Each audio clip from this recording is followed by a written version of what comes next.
주일 예배에서는 저희가 대개 구약의 말씀을 나눈 후에는 또 신약으로 와서 말씀을 나누곤 합니다. 또 매년 하반기가 되면 그러다 보니까 차례가 이제 비교적 이제 짧은 책 하나를 선택해가지고 연속해서 말씀을 나눴습니다. 빌립보서, 또 베드로전서도 나눴고요. 빌레몬서 한 장밖에 안 되니까 요한일서는 4장 한 장만 나눈 적도 있습니다. 저는 이제 그런 생각을 합니다. 성경 공부까지는 아니지만 이 주일 예배에서 신구약 성경을 차근차근 살펴보고 싶은 것이 저의 생각이고 바람입니다. 그러니까 성경 공부에 참여하지 못하셔도 주일 예배 설교가 조금이라도 성경 공부를 대신 할 수 있기를 바라면서 말씀을 준비하고 있습니다. 그렇게 되었으면 정말 좋겠습니다. 이제 앞으로 길게는 2달 정도 로마서 12장 말씀을 함께 나누려고 합니다. 그동안 로마서 말씀도 많이 나눴어요. 1장도 했고요, 3장도 했고요, 5장도 나눴고 8장도 나눴습니다. 때로는 로마서 말씀은 꽤 딱딱하게 느껴집니다. 야곱에 대한 말씀은 이야기체 본문이었습니다. 근데 로마서는 신문으로 말하면 사설에 가깝고 야곱에 대한 말씀은 약간 소설에 가깝습니다. 물론 각자의 취향이 다르겠지만 아무래도 이 산문 같은 말씀이 딱딱할 수밖에 없습니다. 근데 대신에 또 차근차근 곱씹으면서 살피고 공부하는 맛이 이런 서술체 본문, 로마서와 같은 본문의 특징이기도 합니다. 이제 오늘부터는 지난 한 4달여 야곱과 함께 살았다면 이제 오늘부터는 바울의 편지를 받고 읽었던 그 로마 교회 성도들의 심정으로 로마서 말씀 속으로 들어갔으면 좋겠습니다. 그 당시 사람들은 어떻게 이 말씀을 읽었을까를 생각하면서 또 이 말씀이 지금 나에게 주는 교훈은 무엇일까를 생각하면서 로마서 말씀 속으로, 특별히 12장 한 장 말씀 속으로 들어갔으면 좋겠습니다. 로마서는 1장과 11장까지, 그 다음에 12장부터 15장까지, 그 다음에 16장은 인사말로 구성되어 있습니다. 다음 화면일 것 같은데요. 전반부 1장과 11장은 우리가 무엇을 믿는지에 대한 친절하고 자세한 설명입니다. 신앙 생활 가운데 신앙에 대한 부분이 1장부터 11장이요. 조금 어려운 말로 하면 교리, 닥트린이고 또 이론이라고 할 수 있습니다. 여긴 강조하는 것이 뭔가 하면 죄로 인해서 하나님께 갈 수 없었습니다. 죄는 뭔가 하면 하나님과 우리 사이를 가로막고 있는 그 어떤 세력이다라고 하는 겁니다. 여기서 죄라고 하는 것은 세상에서 말하는 범죄는 아닙니다. 크라임이 아니라 하나님과 우리 사이를 갈라놓고 가로막는 특별한 세력, 영어로 하면 분명해지는데 sin이라고 하는 겁니다. 우리말로는 명확히 구분이 되지 않아서 혼동이 생길 수 있는데 성경에서 말하는 우리말 죄인이라고 하는 것은 영어 sinner에 해당하는 성경과 기독교 용어지 어떤 세상 법정이나 재판이나 우리가 죄를 져서 어디 감옥에 간다라고 하는 용어는 절대 아닙니다. 그러니까 sin이라든가 sinner라고 하는 이 영어 표현을 우리가 인식하면 훨씬 더 쉽게 이해할 수 있겠습니다. 죄의 결과는 사망이라고 했습니다. 그러니 우리는 죽어야 하는 겁니다. 예수님께서 근데 우리를 위해서, 우리를 대신해서 십자가에 죽으심으로 우리의 죄가 없어졌다라고 했습니다. 다 지워졌다. 주홍 같은 비가 흰눈같이 하얗게 되었다라고 했습니다. 이걸 성경적인 용어로 의롭게 되었다라고 말합니다. 더 이상 죄인이 아니라 의인이 되었습니다. 의인은 왜 중요하냐면 하나님과 소통할 수 있게 되었습니다.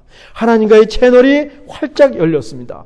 죄로 인해서 하나님과의 소통이 꽉 막혀 있었는데 이 예수님이 십자가에 달려 돌아가심으로 죄를 제거하시니 우리가 하나님 앞에 바로 나갈 수 있고 하나님과 소통할 수 있는 채널이 되었고 하나님과 소통할 수 있는 그 자격을 가진 사람을 성경에서 의인이라고 말하고 그런 상태를 의롭게 되었다라고 말하고 또 하나님의 백성, 하나님의 자녀가 되었다라고 말을 합니다.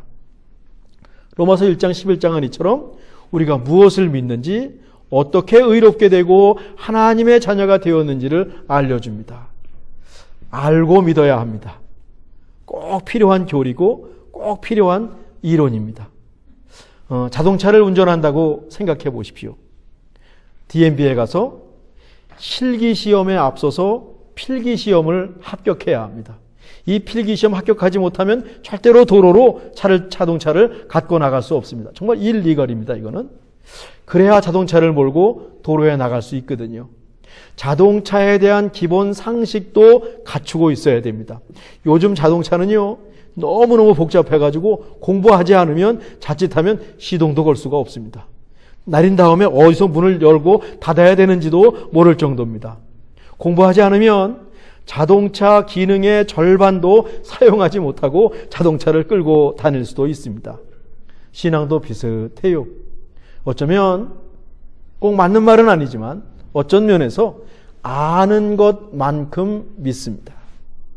신앙의 세계가 참 넓고 깊고 높은데 절반도 알지 못하고 믿을 때가 얼마나 많은지요. 배우는 것, 배워가는 것, 알아가는 것 정말 중요합니다. 교회는 가르치고 배우는 교회라고 하는 것이죠. 거기에 그치면 안 됩니다. 로마서 12장 15절은 배운 것을 실천하라라고 하는 교훈입니다. 어떻게 살 것인가에 대한 말씀이죠. 자동차에 대해서 아무리 많이 알고 있으면 뭐합니까? 필기시험을 100점으로 통과하면 뭐합니까? 운전을 하고 도로로 나와야 됩니다. 드라이브를 즐길 줄 알아야 합니다. 혼자만 즐기는 것이 아니라 가족도 태우고 친구도 태우면서 함께 즐기면 더 기쁘고 의미가 있지요. 로마서 후반부는 개인으로 어떻게 살 것인가를 넘어서 공동체 속에서 그리고 세상 속에서 어떻게 살 것인지를 가르쳐주는 실천 적용에 대한 말씀입니다. 배운 것을 사는 겁니다. From learning into living 이라고 하는 거죠. 그러니까 신앙과 생활이 통합되는 겁니다. 믿음과 행함이 같이 가는 겁니다. 그때 아주 멋진 그리스도인이 될 수 있고 온전한 그리스도인이 될 수 있습니다. 혹자는 로마서는 교리에 대한 말씀이라고 하는데 사실 로마서는 어떻게 살 것인가에 대한 실천에 대한 말씀이고 적용에 대한 말씀이고 생활에 대한 말씀입니다. 예수님을 믿고 그리스도인이 되었다면 그 은혜에 보답하는 삶을 살아야 한다라고 하는 것이 로마서의 결론입니다. 오늘 본문이 그러므로 라고 시작하지 않습니까? 로마서 12장 1절과 2절을 제가 읽습니다. 그러므로 형제들아 내가 하나님의 모든 자비하심으로 너희를 권하노니 너희 몸을 하나님이 기뻐하시는 거룩한 산제물로 드리라. 이는 너희가 드릴 영적 예배니라. 너희는 이 세대를 본받지 말고 오직 마음을 새롭게 함으로 변화를 받아 하나님의 선하시고 기뻐하시고 온전하신 뜻이 무엇인지 분별하도록 하라. 그러므로 therefore 라고 말했습니다. 앞으로 펼쳐질 말씀이 로마서의 결론이다 라고 하는 마커 표시입니다. 1장 11장을 읽으면서 믿음이 무엇인지 알았다면 그러므로 배운 대로 살라고 하는 것입니다. 1절만 다시 읽습니다. 그러므로 형제들아 내가 하나님의 모든 자비하심으로 너희를 권하노니 너희 몸을 하나님이 기뻐하시는 거룩한 산제물로 드리라. 이는 너희가 드릴 영적 예배니라. 너희를 권하노니라고 했습니다. 여기 권하노니라고 하는 말은 뭔가 하면 간청한다는 말입니다. 바울은 당시 제국의 수도인 로마에 살고 있는 그 로마 제국의 한가운데 살고 있는 거기서 예수님을 믿고 있는 그리스도인을 형제라고 부르고 있고 자세히 친절하게 설명하고 그렇게 행동하길 please 아주 정중하게 부탁을 하고 있습니다. 권하노니라고 하는 뜻입니다. 물론 꼭 그렇게 해야 한다라고 강요하는 의미도 조금은 들어 있습니다. 강권한다라고 하는 것이죠. 그 강권하는 근거가 무엇입니까? 하나님의 모든 자비하심입니다. 하나님의 모든 자비하심이 바울이 권하는 근거입니다. 전반부 1장 11장에서는 바울은 하나님의 모든 자비하심을 자세히 설명해 주었습니다. 하나님이 얼마나 우리를 사랑하시는지, 하나님의 사랑이 얼마나 강력한지 자세히 알려주었습니다. 그러니 로마서 말씀을 한마디로 정리한다면 하나님의 모든 자비하심, 저 말은 로마서 1장 11장을 아주 요약하는 좋은 표현입니다. 로마서 8장 38절과 39절을 세 번역으로 읽습니다. 나는 확신합니다. 죽음도 삶도 천사들도 권세자들도 현재일도 장래일도 능력도 높음도 깊음도 그 밖에 어떤 피조물도 세상의 어떤 것도 우리 주 예수 그리스도 안에 있는 하나님의 사랑에서 끊을 수 없습니다. 하나님이 우리를 강력한 사랑으로 붙잡고 계십니다. 이렇게 해서 로마서 12장으로 넘어오면 이제 우리가 할 일이 있다라고 하는 것이죠. 하나님으로부터 받은 은혜와 사랑이 우리 사랑에 대해서 우리가 반응해야 됩니다. 그 은혜와 사랑을 갚아야 합니다. 돌려드려야 합니다. 이제 어떻게 갚을까? 이게 우리가 살펴볼 로마서 12장에서 차근차근 알려줍니다. 이제 오늘은 로마서 12장 1절만 공부합니다. 하나님의 은혜를 갚는 첫 번째가 뭐냐면 1절에 의하면 예배예요. 하나님은 우리를 예배자로 부르셨습니다. 예배는 예수님을 믿고 하나님의 자녀가 된 우리가 마땅히 해야 할 첫 번째 일입니다. 하나님을 믿고 있다는 증거가 바로 예배입니다. 하나님께서 베푸신 모든 자비하심이 얼마나 큰지, 내게 임하신 하나님의 은혜가 얼마나 큰지 감사하고 찬양하고 고백하는 것이, 간증하는 것이 바로 예배입니다. 하나님을 믿지 않으면 하나님을 예배하지 않을 것 같아요. 다른 것을 예배할 겁니다. 다른 것에 절하고 다른 것을 의지할 겁니다. 인간은 무엇인가를 예배하게 되어 있습니다. 하나님이 인간을 예배자로 만드셨기 때문에 하나님을 예배하지 않으면 분명히 다른 것을 예배하고 다른 것을 의지하게 마련입니다. 나는 강하고 담대해서 다른 것을 의지할 필요가 없습니다. 나 혼자 힘으로 각자 도생할 수 있고 홀로 서게 할 수 있습니다. 나는 그 정도의 능력이 있습니다. 라고 말한다면 그것은 곧 자기를 예배하고 있다는 표시입니다. 우리 그리스도인들은 창조주 하나님을 예배하죠. 우리를 너무 사랑하셔서 목숨까지 내어주시고 우리를 살리신 예수 그리스도를 예배합니다. 지금도 우리 곁에 계시는, 우리 안에 계시는, 우리 예배 가운데 계시는, 온라인으로 예배하더라도 그 안에 함께 계시는 성령 하나님을 예배합니다. 오늘 살펴볼 1절은 바울이 소개하는 예배거든요. 1절을 제가 한번 다시 읽죠. 우리 함께 읽으실까요? 그러므로 형제들아, 내가 하나님의 모든 자비하심으로 너희를 권하노니 너희 몸을 하나님이 기뻐하시는 거룩한 산제물로 드리라. 이는 너희가 드릴 영적 예배니라. 차근차근 살펴보죠. 너희 몸을 하나님이 기뻐하시는 거룩한 산제물로 드리라 라고 했습니다. 여기서요, 너희 몸이라 그랬어요. 이 몸은요, 우리의 육신입니다. 우리의 바디입니다. 눈에 보이지 않습니까? 특별한 말씀입니다. 사실 로마서가 쓰이던 당시에는 육과 영을 완전히 구분했고요. 영은 영원한 것이라 그랬고 육은 순간적이라고 했습니다. 영은 아주 고귀한 것이라 그랬고 육은 타락한 본성이라고 했습니다. 육체, 이거는요, 우리 바디는 영을 담고 있는 그릇에 불과하지 실체는 영이라고 했습니다. 때로는 몸이 영을 막고 있어서 이 영이 마음대로 활동하지 못한다고 할 정도로 이 육신을 천시했습니다. 육체보다 영을 상당히 위에다 두고 있었습니다. 그런데 바울이 오늘 몸이라는 표현을 쓰고 있어요. 몸을 하나님께 산제사로 드리라는 것, 이건 굉장히 특별한 부탁입니다. 당시 사람들은요, 몸을 드리라고? 몸을 드리라고? 영만 드리면 되는 거 아니야? 몸을 드리라고? 아주 신기했을 것입니다. 어쩌면 새로운 이론입니다. 우리 몸이 하나님이 거하시는 성전이라는 말씀도 바울이 했거든요. 그 말씀과 맞물입니다. 바울이 몸이라고 하는 말을 사용했다는 것을 우리 주목합시다. 다음으로 하나님이 기뻐하시는 거룩한 산제물이라고 했어요. 거룩함은 하나님 앞에서 구별해 놓는 겁니다. 우리가 지금 구별해서 이 시간에 하나님을 예배합니다. 이 시간이 거룩한 시간입니다. 하나님 백성답게 생각하고 사는 것이 거룩입니다. 눈에 띄는 겁니다. 어떻게? 하나님 백성답게, 그리스도인답게 눈에 띄면 그것이 거룩입니다. 산제물이라고 했습니다. 유대교는 물론이고요. 대부분 그 당시의 종교들은 짐승을 죽여서 죽은 제물을 가지고 하나님께 드렸고 자기들 신에게 드렸습니다. 근데 오늘 바울은 산제물, living sacrifice라고 하는 말을 합니다. 바울의 교훈이 바울을 통해서 주시는 하나님 말씀이 꽤 새롭습니다. 당시의 관습을 뛰어넘습니다. 기존의 종교와 다릅니다. 너희가 드릴 영적 예배니라. 우리 성경은요, 영적 예배라고 번역했어요. 그런데 사실 영적에 해당하는 헬라어 로기코스라는 말인데 이건 우리의 생각하는 우리가 생각하는 영적이라고 하는 말보다 이거는 합리적인 말이랍니다. 합당한 말, reasonable, rational이라고 하는 용어의 헬라어가 쓰였습니다. 그래서 우리 성경 밑에 보면 줄을 달아놓고 합당한이라는 줄을 달아 놨어요. 헬라어 로고스에서 왔습니다.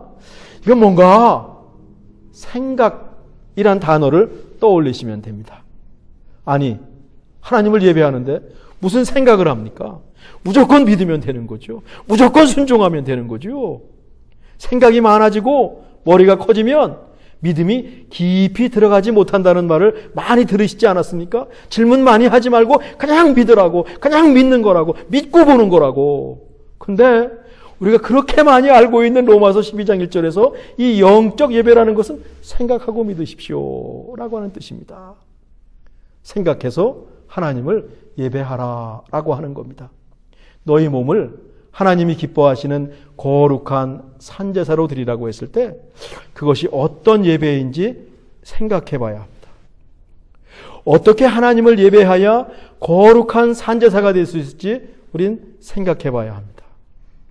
어떤 예배가 하나님을 기쁘시게 하는지 생각해 봐야 합니다. 그래야 하나님께 합당한 예배를 드릴 수 있습니다. 세심하게 예배하라는 겁니다. 대충대충 예배하지 말고, 맹목적으로 예배하지 말고, 형식적으로 예배하지 말고, 우리가 매일 드리는 예배에서 설레임이 있을 정도로 생각하면서 진지하게 하나님 앞에 설레이는 마음으로 예배하십시오 라고 하는 말입니다. 신명기 6장 5절 말씀이 생각납니다. 너는 마음을 다하고 뜻을 다하고 힘을 다하여 네 하나님 여호와를 사랑하라. 예배를 소홀히 할 수 없습니다.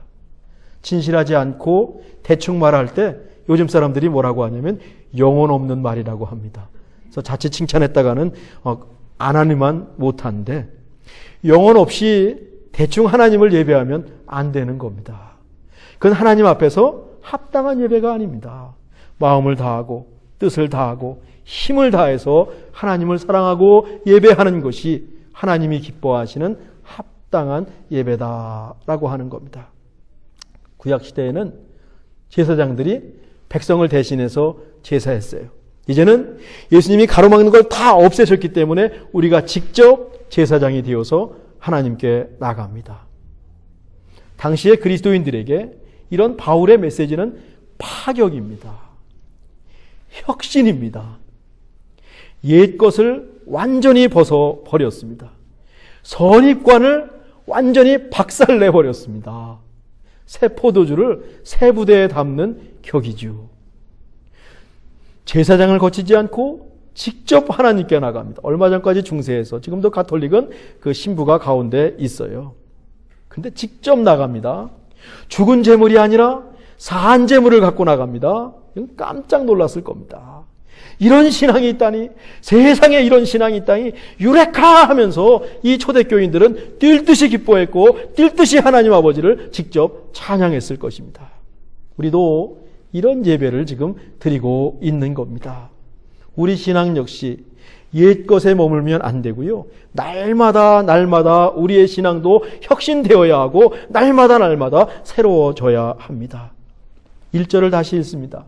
그러므로 형제들아 내가 하나님의 모든 자비하심으로 너희를 권하노니 너희 몸을 하나님이 기뻐하시는 거룩한 산제물로 드리라. 이는 너희가 드릴 영적 예배니라. 존 스토트 목사님의 이 견해를 소개하고 싶습니다. 스토트 목사님은 로마서 주석에서 영적 예배를 저렇게 풀었습니다. 사한 예배, 제가 주목하자 그랬죠. 이제 설명해 줍니다. 사한 예배, 곧 합리적이고 영적인 예배란 무엇인가? 그것은 성전 뜰이나 교회 건물에서 드리는 예배가 아니라 오히려 일상생활의 장에서 드려야 하는 예배이다. 그것이 우리 몸을 하나님께 드리는 것이다. 바울이 편지를 보냈던 로마 교회는 성전이 없었습니다. 가정에서 모였습니다. 그리고 각자의 자리로 흩어지는 겁니다. 예배 처소를 성전에서 로마 교인이 살아가는 일상으로 지금 바울이 옮겨주고 있습니다.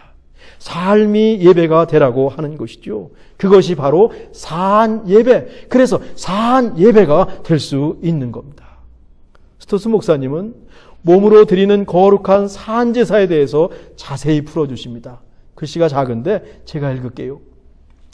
우리의 발은 하나님의 길에 행하고 우리의 입술은 진리를 말하고 복음을 전파하며 우리의 혀는 치유를 가져오고 치유하는 말을 하라는 거죠. 우리의 손은 타락한 자들을 일으킬 것이며 또한 요리와 청소와 타이핑과 수선하는 일 같은 세속의 많은 일을 행할 것이다. 우리의 팔은 외롭고 사랑받지 못하는 자들을 감싸 안을 것이며 우리의 귀는 가난한 자들의 부르짖음을 들을 것이며 우리의 눈은 겸손하고 끈기 있게 하나님을 바라볼 것이다. 저게 몸으로 드리는 거룩한 산제사라고 스토트 목사님은 말씀하십니다. 저는 100번 동의합니다. 로마서 당시에는 교회가 없었죠. 저런 예배가 더 중요했습니다. 또 우리에게는 지금 이렇게 예배할 집이 있으니까 교회에서 또 온라인에서 모여서 드리는 공동체 예배도 물론 중요합니다. 우리가 한 교회를 이루고 한 교회를 섬기고 한 교회에 있다는 것을 하나님께 표시하는 것이기 때문에 이런 공동체 예배도 물론 중요합니다. 그런데 교회에서 드리는 예배 못지않게 중요한 것은 바로 우리 몸을 거룩한 산제사로 드리는 것입니다. 우리 교회는 우리가 사는 일상을 특별히 강조합니다. 우리 교회에 많이 모이지 않고 자주 모이지 않고 우리 교회에 많은 일이 없습니다. 여느 교회 보면 훨씬 없습니다. 왜? 일주일에 한 번 이렇게 모여서 예배하고 그 다음에는 세상으로 흩어져서 우리 각자가 일상의 삶을 통해서 하나님을 예배하십시오 라고 하는 부탁입니다. 그런 권면이지요. 많은 경우 교회 일은 열심히 합니다. 하나님 열심히 믿습니다. 교회 오면 최고입니다. 세상에 나가면 사기치고 등쳐서 하나님의 이름, 하나님 얼굴에 먹칠하는 경우가 얼마나 많이 있습니까? 우리의 발과 손은 물론 귀와 눈과 혀와 입술까지 하나님께 드리는 겁니다. 혼자서 음악을 듣고 영화를 보고 유튜브를 보는 것도 예배입니다.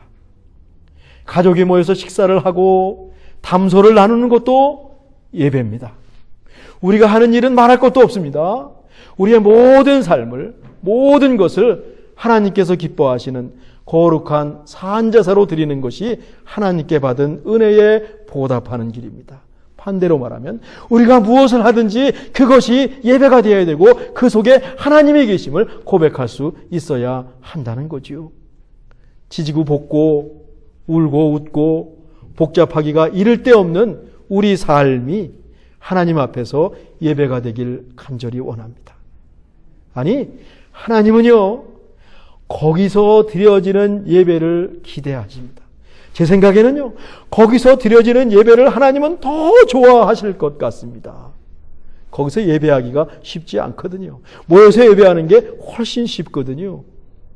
하나님께서 우리 몸으로 드리는 예배를 지금도 기다리고 계십니다. 다음 한 주간 우리 생각이, 삶이, 그리고 우리의 모든 것이 하나님께 예배가 되기를 간절히 바랍니다. 기도하겠습니다. 하나님, 앞으로 로마서 12장 말씀을 살피고 공부하면서 우리가 진짜 진실하고 진정한 그리스도인으로 거듭나고 자라가게 하옵소서. 다 같이 모여서 우리가 하나님을 예배합니다. 이제 세상으로 나가서 우리의 몸을 하나님이 기뻐하시는 거룩한 사한 제사로 드리게 하옵소서. 그러면 우리의 몸과 우리의 삶을 소홀히 할 수가 없습니다. 그것이 하나님께 예배가 되어야 하고 그 속에서도 하나님이 예배를 기대하시니 한 가지도 소홀히 하지 못하고 아주 한 가지도 한순간도 소중하게 하나님께 예배로 드리기 위해서 노력할 뿐입니다. 늘 주님 앞에 합당한 모습으로 서게 하옵소서. 예수님의 이름으로 기도하옵나이다. 아멘.